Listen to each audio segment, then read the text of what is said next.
I think the world needs this Keanu kiss. Hmm. I think fantasy GMs need this Keanu kiss because, well, we got through some of the games, not all of the games in week 15. Let me uncover this, Bloom. 3, 2, 1. So games on Saturday, a game on Saturday, but now games Monday, now games Tuesday. Week 15 is not done, but you have a large chunk of it wrapped up today, starting with Carolina and Buffalo. Bloom 31-14, the final score. And well, Josh Allen and company doing their thing. Cam Newton trying 18-38, 156 yards, one touchdown, one INT, also leading the team in rushing, 71 yards on the ground and a rushing touchdown.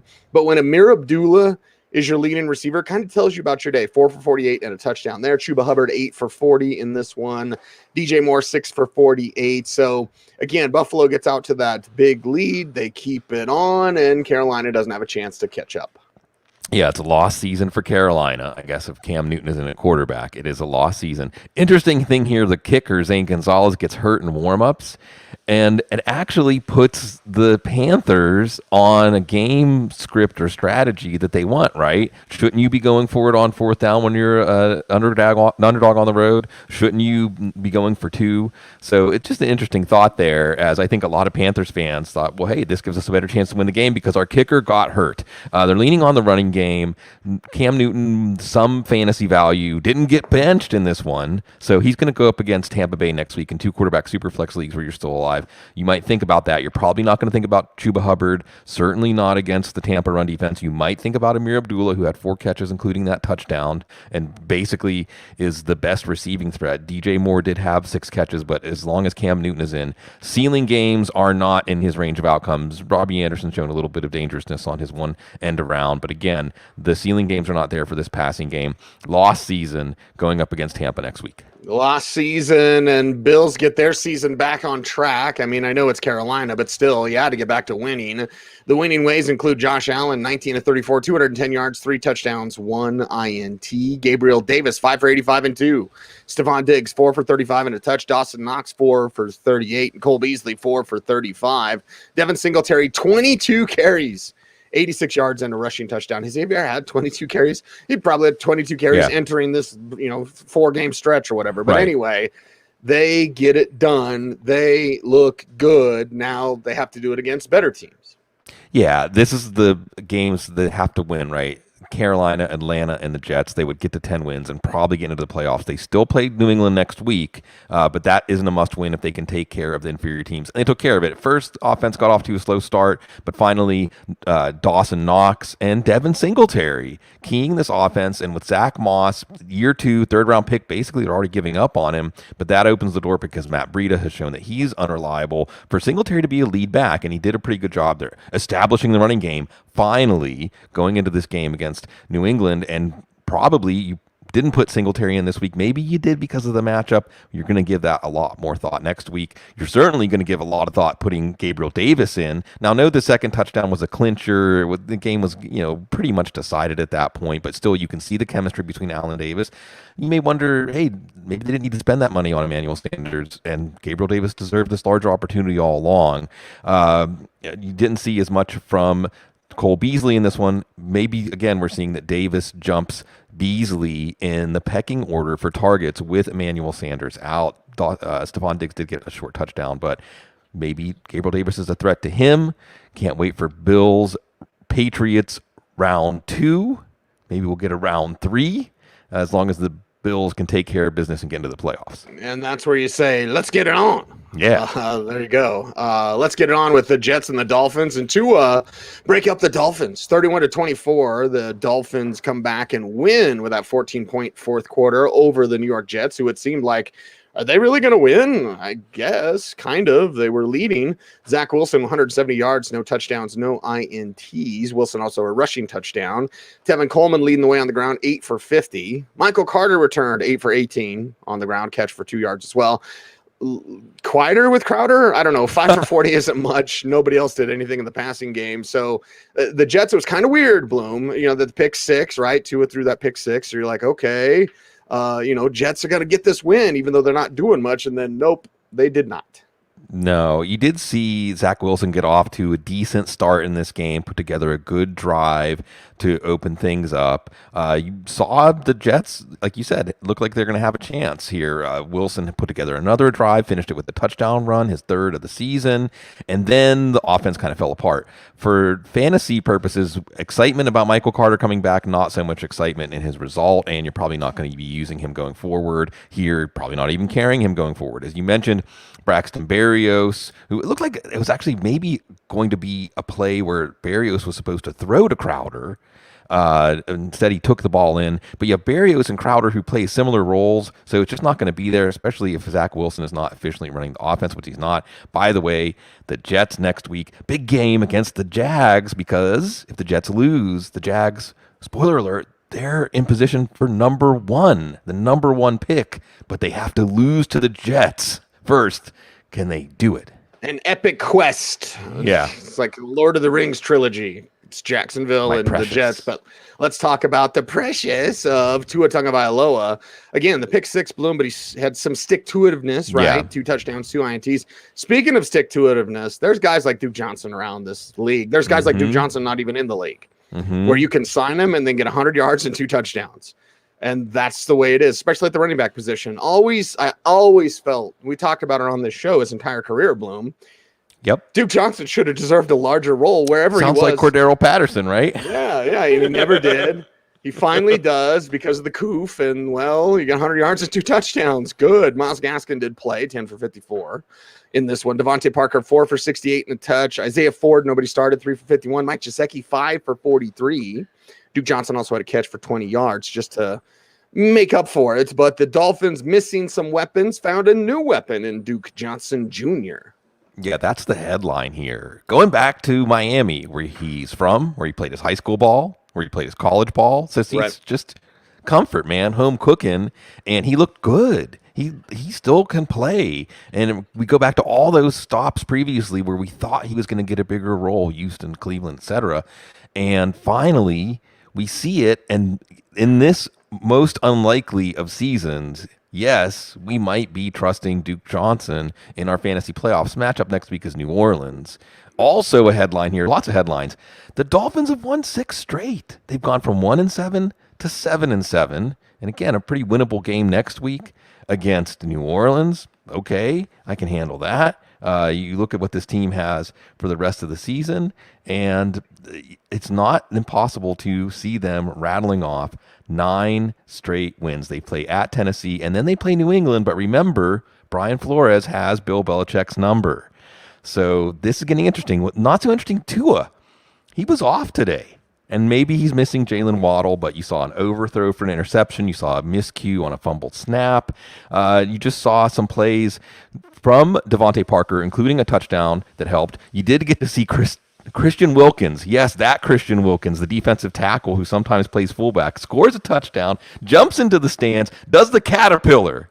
How many times do we see a 300-plus pound man do the caterpillar ever? Not just on a football field. Not just on a football field after scoring a touchdown. Right. So that was exciting. But I think, as you said, Tua got pick 6 late in this game to make it tight.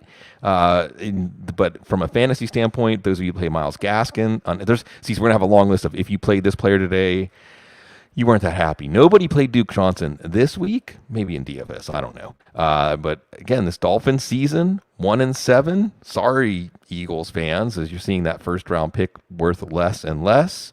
Tua may be worth more, and the Dolphins may be making this a successful season after all. Yes. Always got to slow down when you say that. Success. Woo, Cardinals and Lions. How, Bloom? Like, just how? 30-12 the final score. Detroit wins their second game of the year, 2-11-1. Cardinals drop to 10-4. Boy, 7-0 on road games and lose in Detroit. Kyler Murray, 23-41, 257 yards, 1 touchdown, 1 INT. No DeAndre Hopkins, so what's that mean? Quite a bit of Christian Kirk, 9 for 94 and a touch. Zach Ertz, 6 for 74 in this one. AJ Green, 4 for 64. James Conner, a little bit banged up. I got 8 for 39. Also got 2 for 31 as a receiver. Chase Edmonds comes in, gets 6 for 53 on the ground. Colt McCoy comes in. Kyler Murray goes out. McCoy throws for 56 yards. Surprised he didn't get picked off. But either way, this thing got away from Arizona. So I ask you, Bloom, Yeah, as what someone happened? who was paying attention to the Broncos Right. or doing a pregame show during this game, what the hell, bro? Yeah. Well, you have to think as a starting point, they took the Lions lightly.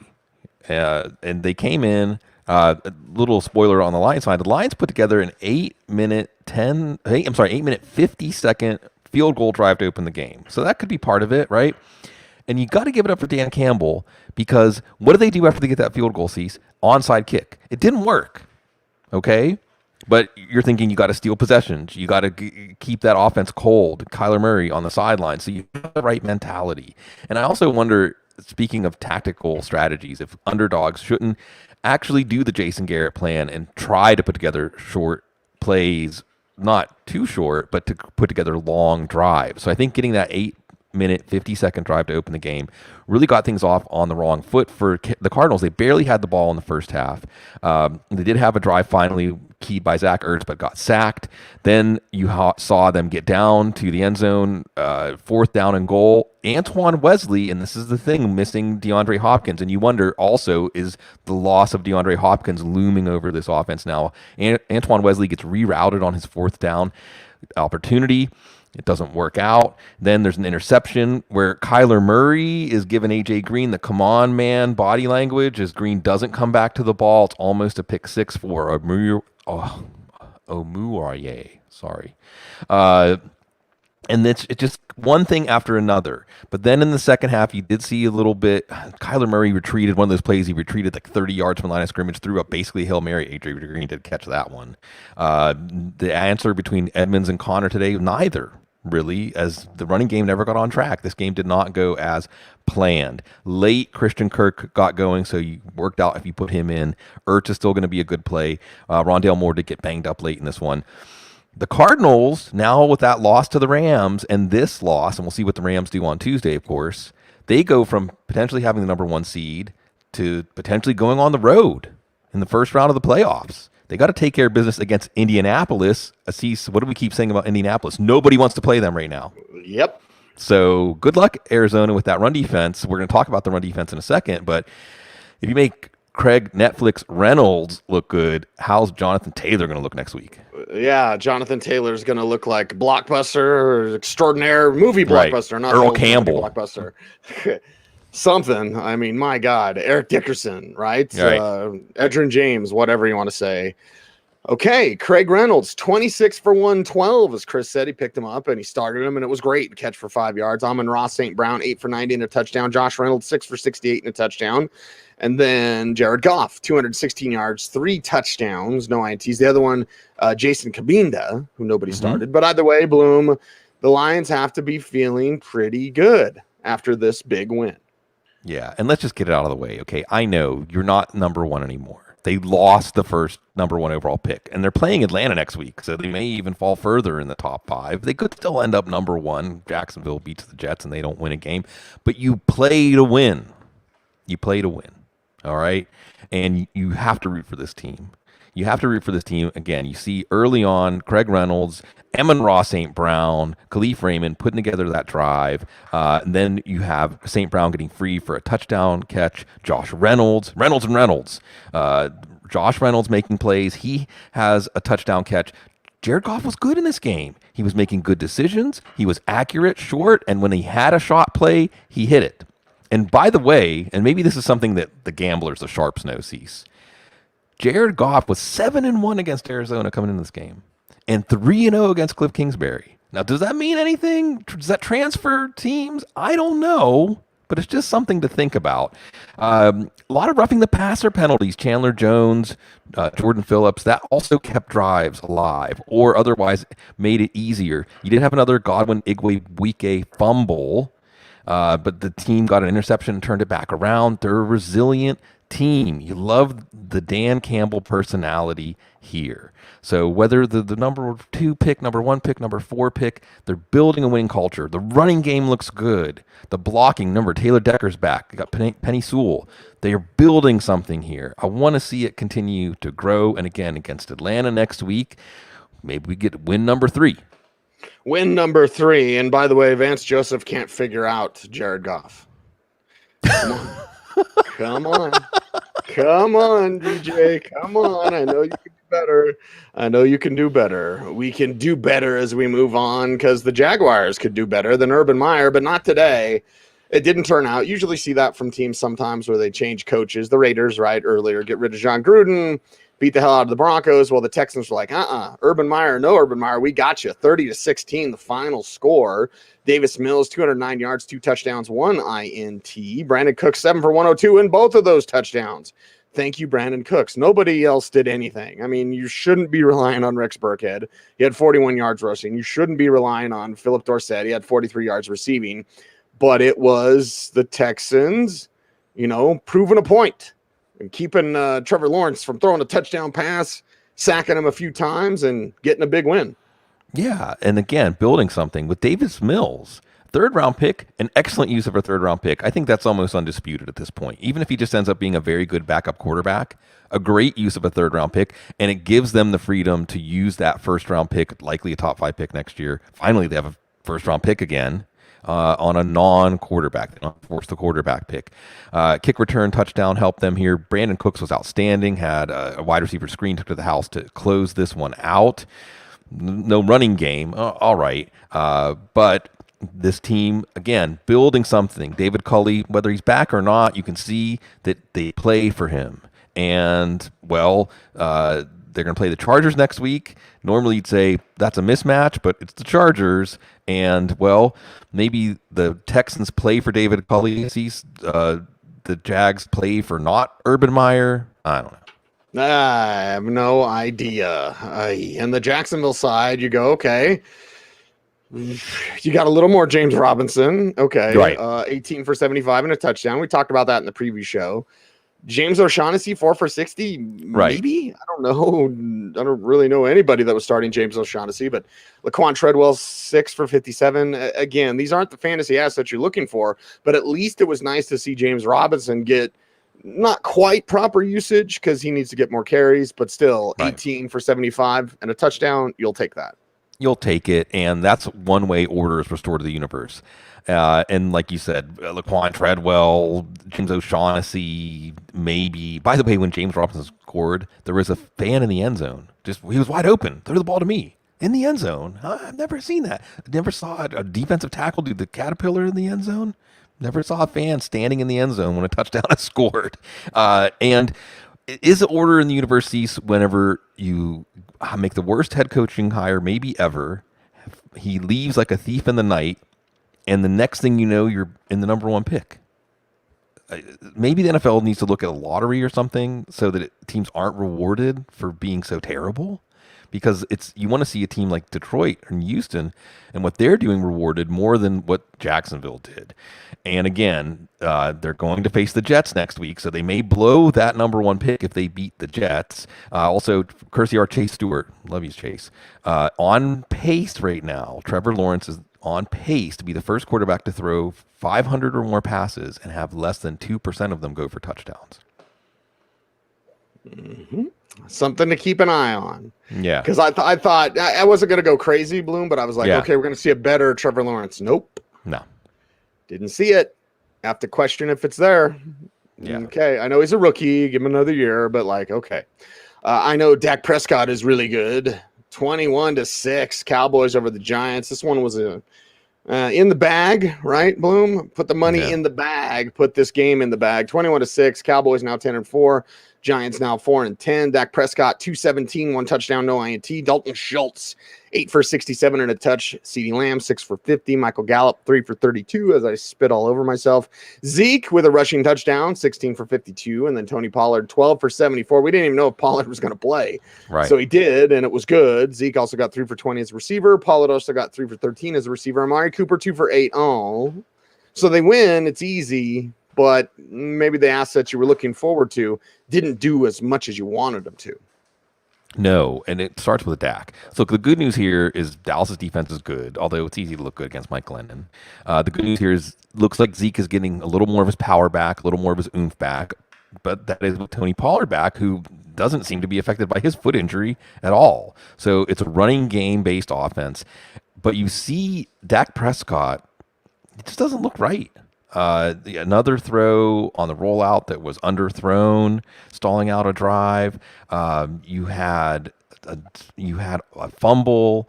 You just had some plays that it did not look like he is sharp at all right now. And in some ways, Dalton Schultz having a big fantasy day is a product of that. That's your struggle target. That's your underneath target. That's your check down target. So, of course, Dalton Schultz had a big game because Dak Prescott didn't against the Giants. We saw what Justin Herbert did against the Giants last week. Dak didn't even come close to that.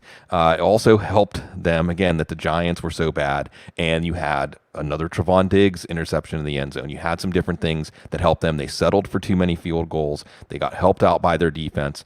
They have a formula where if Dak Prescott can get hot, or if their defense can keep them in low-scoring games, this team can go far, but it sure would be a lot better if Prescott was playing well. It would be a lot better. It'd be a lot better if we didn't have to talk about the Giants side, but I guess we do, Bloom. Okay. And Saquon Barkley is so good. There was a play, Bloom, where he should have been tackled for a loss on a reception, and he was able to just like twist and turn and make it like 3 yards. Mm-hmm. And it was like, there's no way he should ever have been able to do that. And you just feel bad for pretty much everybody. Kenny Golladay, 3 for 53. Evan Ingram, 4 for 33. Why am I reading this?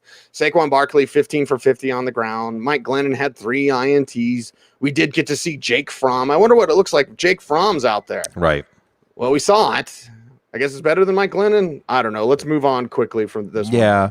And what's rough here is that Devontae Booker looked about as efficient as Saquon Barkley out there. Yep. That's not great. Now, Barkley maybe isn't healthy. Mike Glennon got benched for Jake Fromm. Yeah, Sterling Shepard got hurt. That sounds familiar. Tank DeMarcus Lawrence, outstanding in this game. He's coming back to make an impact. All of a sudden, the Cowboys look stacked on the defensive line again. By the way, it's all NFC East week next week. Dallas plays Washington, and the Giants play Philadelphia. And we got to talk about the Steelers. 19-13 win over the Titans. And how you feeling, Bloom? How you feeling about these Pittsburgh Steelers? We got to talk about the Titans first. And Ryan Tannehill, 23 of 32, 153 yards, no touchdowns, 1 INT. Nick Westbrook-Ikhine, 4 for 32. Chester Rodgers, 4 for 30. Notice how you're not starting any of these guys. Tannehill did have a rushing touchdown, and Dante Foreman, who you did start at 22 for 108. So that was great. Julio Jones, 1 target, no catches. Yep, sounds about right. Let's talk about Tennessee before we get to the victorious Pittsburgh Steelers. Yeah, man. So Tennessee, it was turnovers. 4 turnovers. That was the difference in this game. Their defense did the job. We'll talk about this. But they had some contributions. Chester Rogers had a good punt return. You had a good running from Dante Foreman. Dontrell Hilliard also contributing here. But the bad timing, bad turnovers, and what can you expect Ryan Tannehill to do? Guess what? Julio Jones hurt his hamstring in this game. Sound familiar? So Tennessee, and see, this is just the mercurial AFC, right? Because at one point, Tennessee is looking at maybe number 1 seed. You still have to get to 10 wins to make it to the playoffs in the AFC, probably. I mean, the Colts could catch them. Tennessee has to turn around on Thursday and play San Francisco. That's not easy. Okay, San Francisco's a pretty hot team right now, and they have a formula that's working. I don't know what Tennessee's formula is, except somehow make it to the playoffs, get Derrick Henry back, maybe get him back for Week 18. But remember, they get used to Week 18. That's probably the saving grace of this team right now.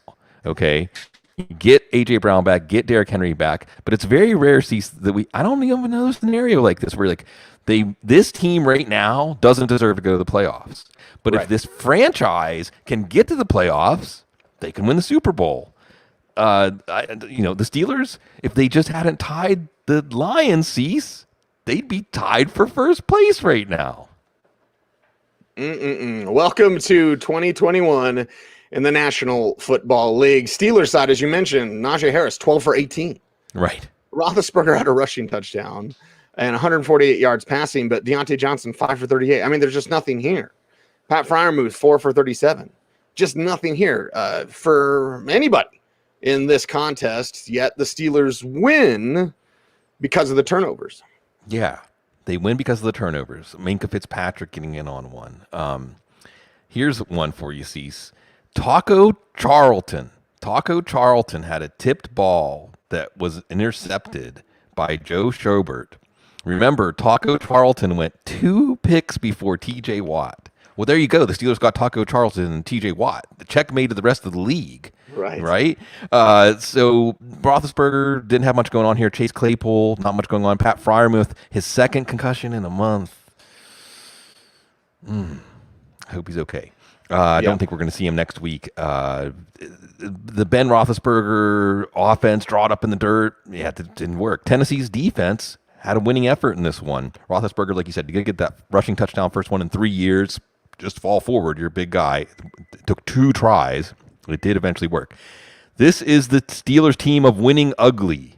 I mean, as ugly as the year they almost made the playoffs with Mason Rudolph and Doug Hodges. And staying alive. Cue the Bee Gees. Going to Kansas City next week. Do they have a chance? Well, don't tell them they don't have a chance. Oh boy. I know everyone wants me to freak out. Yeah. With the Broncos and the Bengals up next. I honestly don't know if I have the energy to do that. I'll try, Bloom.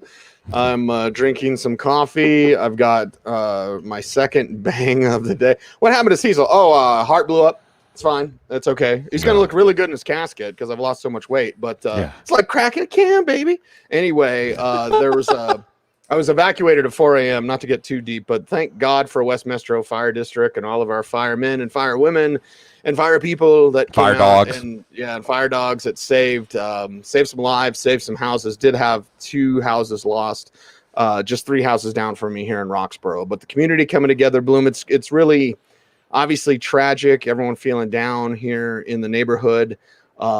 Because our neighbors are so beloved and we're all so different. That's what makes it fun as well. I've told you stories how different we are, but how we all get along. Shocking, I know, but it's good to see the neighbors come together like real community. That's where it starts, Bloom. But anyway, so I'm literally running on fumes. Didn't know if I was going to be able to do this show. So rant will be a little bit muted today, but the Bengals get the win. 15-10 over the Denver Broncos. And, well, how do they do it? Because Hatsertan can't cover Tyler Boyd. Right. 5 for 96 and a touch. T. Higgins doesn't do anything. 2 for 23. C.J. Uzomah, 3 for 18. Samaje Perine, 2 for 13 as a receiver. Jamar Chase, 1 for 3. And didn't get a catch until, the third quarter. So Joe Burrow had 157 yards passing, 1 touchdown, no INTs. Joe Mixon, 17 for 58, banged up in this one. Samaje Perine 4 for 30 in this contest on the ground. So just pedestrian as all get out performance from the Bengals. And again, I got some venom for the Broncos coming up. Yeah. You can probably guess who it's for. But let's get through the Bengals side first. Yeah. You hold the Bengals to 15 points and you think you can win. No touchdowns in the first half of this game. Joe Mixon hurt at the end, already came in a little banged up, got more banged up in this one, got pulled down awkwardly on a fourth quarter carry. It was really just Tyler Boyd. They were holding the Bengals to field goals. They finally got ahead 10-9 and just lost track of Tyler Boyd. And Tyler Boyd showed, hey, he's got some speed. He's got some playmaking ability, even though you think of him as the 3rd most dangerous receiver on this team. And that was it. I mean, your offense is not giving you a margin of error. So that error, that was the game. The Bengals officially move into first place based on tiebreakers. However, they play the other 8-6 team in the division. We'll see what Cleveland does. Maybe there'll be 3 8-6 teams in the division. We could have had a scenario, Cease, where all 4 AFC North teams were 8-6 going into Week 16. Cincinnati has Baltimore coming to town next week, and they get one step closer. But here's the nature of the NFL. Baltimore falls out of the playoffs. Baltimore goes from leading the division to out of the playoffs. But hey, if Baltimore beats Cincinnati next week, maybe it's Cincinnati going from first place to out of the playoffs. You better not make any mistakes in the last few weeks of the season. Unfortunately for Denver, too many mistakes. What once was great is now just a pathetic shell of what it used to be. I mean, I've felt so blessed to cover this team because the standard of the Denver Broncos has always been championships. Before Vance Joseph took over, sorry, VJ, they had more Super Bowl appearances under Pat Bowlen than losing seasons. Think about that. They had more Super Bowl appearances than losing seasons under Pat Bowlen from the mid-'80s. until 2016, 2017. That's gone. They didn't have back-to-back losing seasons since 1972. That's gone now. And so what you get is what I like to call, Bloom, tell me you don't know football without telling me you don't know football. Drew Lock, if they just give him a chance, he can do it, man. He can't. Okay? Sorry, YouTube and Joe or whatever. He can't. All right? Not here. Put him in Green Bay, whatever. Like, it's just not going to happen because Teddy Bridgewater, who's already been hurt and was already playing hurt, has one of the scariest plays you don't want to see. Remember when Javid Best landed on his head, Bloom, with the Lions? You never want to see a motionless player, like a player when he's hit and his body goes limp. You never want to see it. It's one of the most eerie sights that you can see. So Bridgewater jumping, trying to get a first down, lands on his head and has to be carted away, has to be taken to a hospital. Fortunately, I think he's got feeling in his extremities, all those sorts of things. But in comes Drew Lock. Fans go nuts. This is the guy. If they'd only give him a chance. And it's like, oh, my God. First off, the coaching staff doesn't trust him. I don't want to say they don't like him because I don't know that for sure. But Teddy Bridgewater's been playing at about 65, 70%. So you tell me, what are we going to do with a painfully average Teddy Bridgewater who's hurt or 100% Drew Lock? You tell me. And again, these coaches don't know anything. Vic Fangio can run a defense, right? Somebody on Twitter is giving me pushback. Fine, whatever. It's 4% of our audience. I seriously don't care.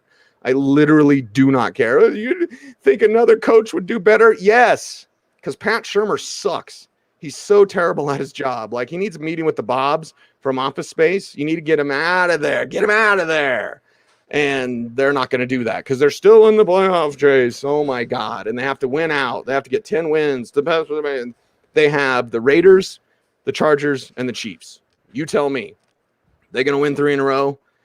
The answer's not no. It's hell no. So wipe away, have Peyton Manning buy the team. I am going to ask Peyton for a job, Bloom, as a pro scout. He'll probably say no, but I've said that on the air locally. I'll say it on this show as well. Like, yeah, Peyton Manning buys the team. I know a part owner of an NFL team. I'm going to ask for a job.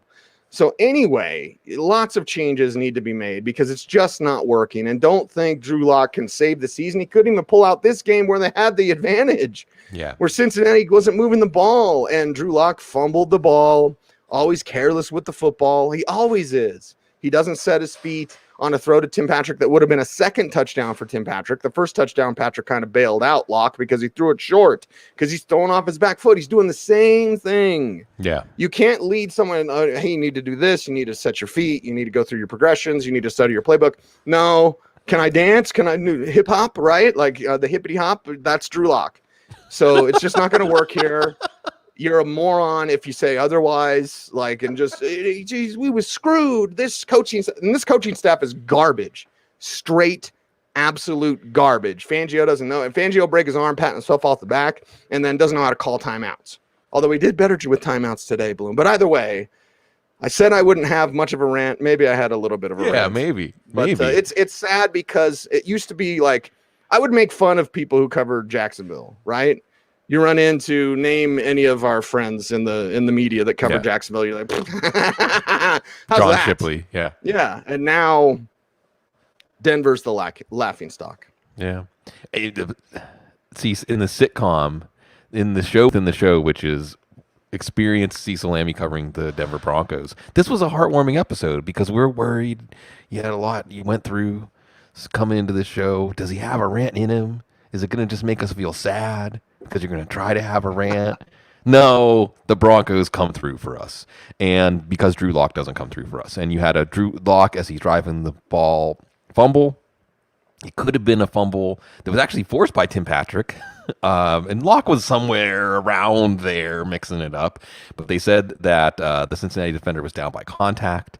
So that was a potential turning point in the game. And I think it's encapsulated the season on that 4th and 24 play. And it's 4th and 24. I get it.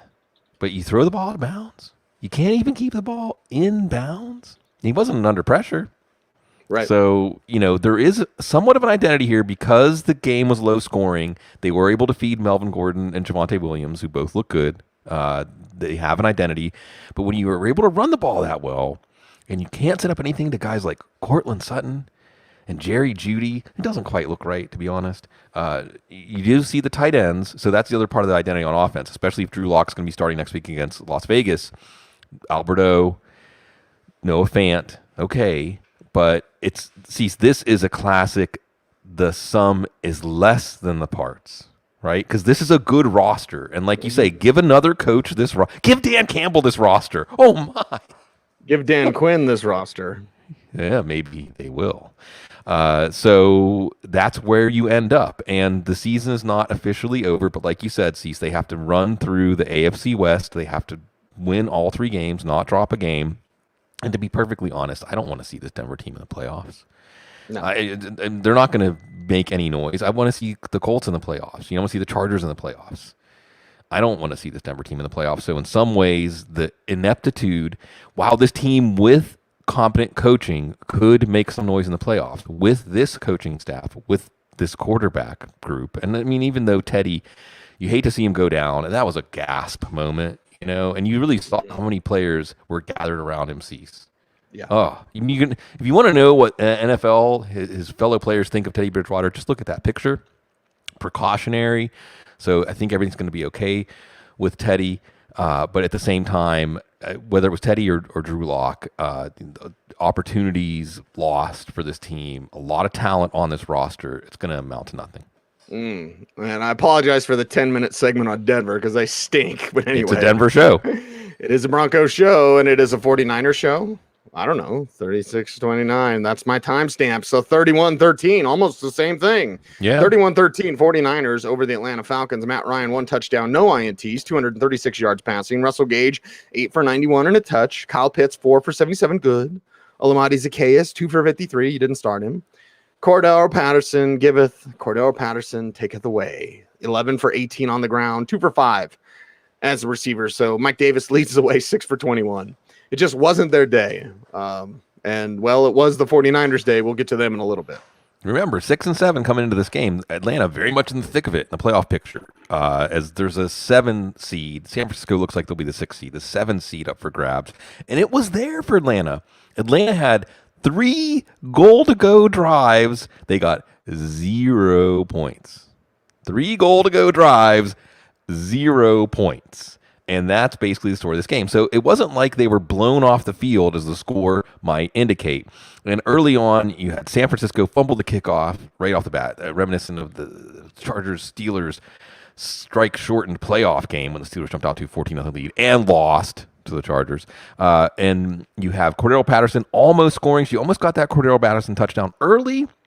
And then not much after that. Kyle Pitts, a good coverage by Jaquiski Tart, who's playing some great football right now, by the way. San Francisco making some stops on the goal line, but you saw Russell Gage having a good game here. So we're going to continue going to Russell Gage. So here's the thing. Patterson, if you survived, and there's a lot of these if you survived Jamar Chase, if you survived some of these players, well, you get to go back to the well. Jamar Chase plays Baltimore. Cordell Patterson plays Detroit, although maybe Detroit's not the pushover. Ask James Conner and Chase Edmonds. And you did see Kyle Pitts make some plays downfield. You otherwise aren't looking for very much, but this team is still technically alive in the playoff race. But the team that is more than alive in the playoff race, and see, I think, can we say the 49ers are the Colts of the NFC? You don't want them coming to your house. You win a division, right, and your reward is the 49ers coming in, because maybe they don't change modes well. Maybe there are ways that you can rattle Jimmy Garoppolo.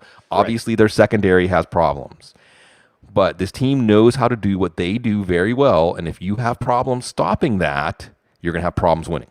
It's because they know themselves. That's why they're like the Colts, because it's like, well, we do this, and that's what we do really good, and that's what we're going to continue to do. And William C. with his avatar of the dude, like, people that you can't hear a picture. Yeah, you can. Yeah. Dude, is there a better combination of football players than Debo and Kittle? That's a good question. Debo with a rushing touchdown, 6 for 29 on the day, also 4 for 60 as a receiver. George Kittle was 6 for 93 in this contest. Juwan Jennings, dynasty alert, 3 for 28 and a touchdown. Brandon Ayuk 1 for 36. Oh. Oh. Jeff Wilson Jr. 21 for 110 and 1 rushing touchdown. Kyle Juszczyk had a rushing touchdown there as well. So 3 rushing touchdowns, 5 yards a carry, 160 plus on the ground. Of course, Jimmy only had to throw for 235. He was 18 for 23. So this is what you get when you get San Francisco on a roll. Yeah. And Jimmy Garoppolo generally dealing. You're seeing Deebo Samuel getting healthier, now running more routes. So now Brandon Ayuk becomes more of what the heck flex, and Deebo Samuel gets back to being one of the most valuable players in fantasy football. George Kittle continuing to play at a Hall of Fame level. Kyle Juszczyk, you just like see, you almost feel like when Kyle Juszczyk is doing things, this offense is clicking. This offense is executing and the plays are being called well. But the main thing, other than the Samuel Ayuk switch here with Samuel running more routes, Ayuk now with Juwan Jennings doing some things, a much dicier play, is Jeff Wilson. In this running game, now we're starting to see the Jeff Wilson of years past, and we're seeing the team willing to feed him in a way, and also with the game scripts to feed him. Now, they're going to Tennessee, and the Tennessee defense was not the problem today against the Steelers. So we'll see what the Tennessee defense can summon up against San Francisco. But again, folks calling for Kyle Shanahan's head. It's not going to happen anyway because he's in tight with the owner. Folks calling for San Francisco to blow it up. I mean, that's the thing. Jimmy Garoppolo complicating this offseason situation, which is probably perfect because then they can get good trade value out of him. But in the meantime, it's wide open NFC. Arizona, come on. Dallas, they've got problems. Green Bay, it seems like there's always something that comes up. Why not San Francisco going on a run as this team finding themselves at the right time?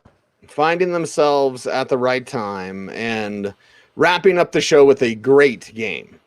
Like a game that's so great, I cannot wait to watch it. Yeah. Because I was watching the Broncos because it's a Broncos show. But this one, our final game, beautiful. Yeah. Just beautiful.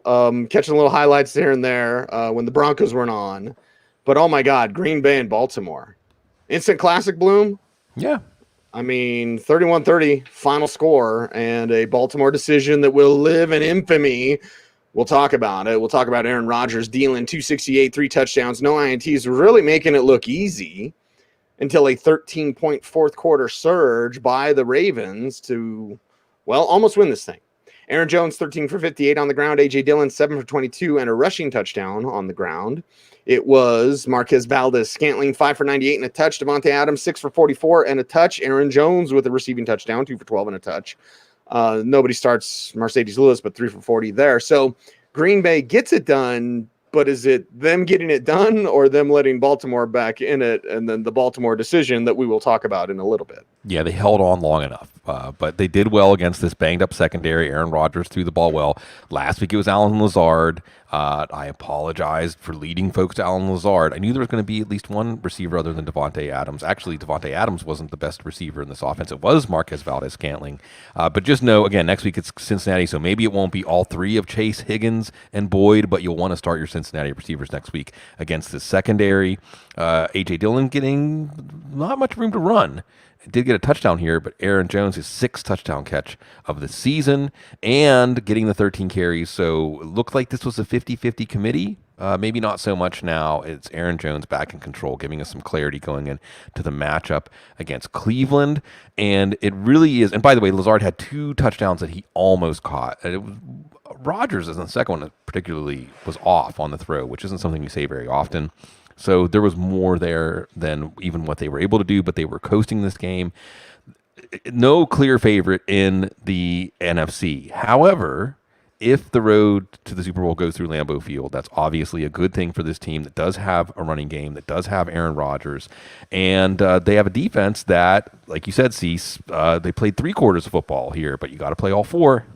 Yep, got to play all 4, and if you're Baltimore, you got to cover up for your secondary.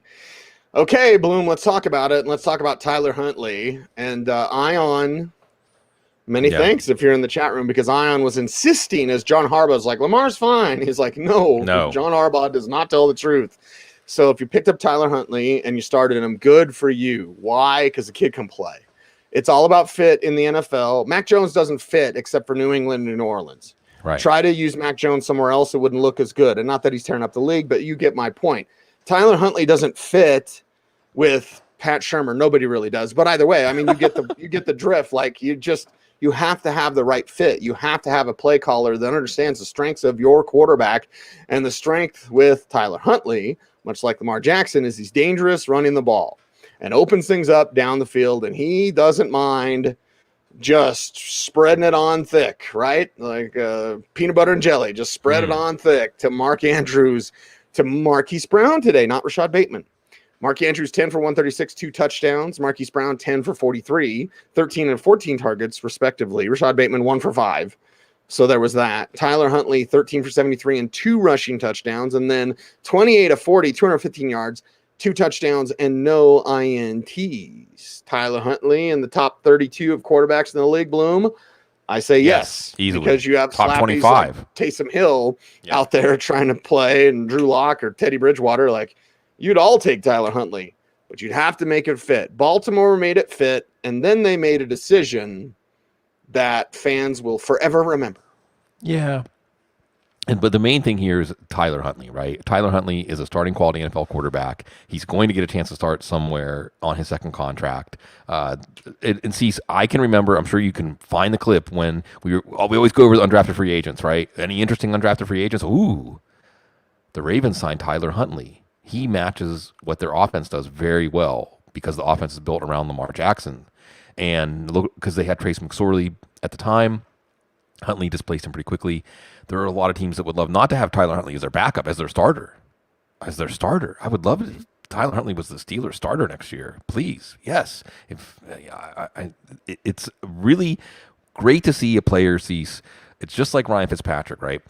Even Taylor Heineke, who has a much less robust skill set than Tyler Huntley, playing at the limit of your abilities, not being afraid to make mistakes, challenging your players to make plays. And we saw Mark Andrews making a lot of plays in this game.